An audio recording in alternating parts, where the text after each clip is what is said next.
सुरगाणा तालुक्यातील सुळे शिवारात वनविभागानं कारवाई करत खैर प्रजातीच्या लाकडाचे 20 नग जप्त केले असून या प्रकरणी एकास अटक करण्यात आली आहे। शनिवारी सापळा रचून केलेल्या या कारवाईत अटक करण्यात आलेला तस्कर हा गुजरात राज्यातील असल्याचं तपासात निष्पन्न झालंय। त्यामुळे या संपूर्ण प्रकरणात आंतरराज्यीय टोळीचा हात असण्याची शक्यता वर्तवली जाते। बारे वन परिक्षेत्राअंतर्गत मिळालेल्या माहितीच्या आधारे वन अधिकाऱ्यांनी सापळा रचून 4 चाकी वाहन थांबवण्याचा प्रयत्न केला, मात्र पोलिसांना चकमा देत वाहनातील दोघे जंगलात पळून जाण्यात यशस्वी ठरले। तर तिथेच दुचाकीवरून येणाऱ्या वसंत कहांडोळे या आरोपीस अटक करण्यात पोलिसांना यश आलंय। आरोपीला त्याच्या दुचाकीसह ताब्यात घेण्यात आलं। 4 चाकी वाहनात खैर लाकडाचे 20 नग आढळून आले।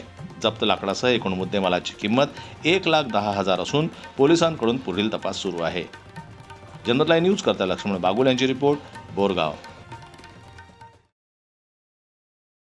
मराठी बातम्यांसाठी जनमत लाईव्हला लाईक करा, सबस्क्राईब करा आणि बेल आयकॉनला दाबायला विसरू नका।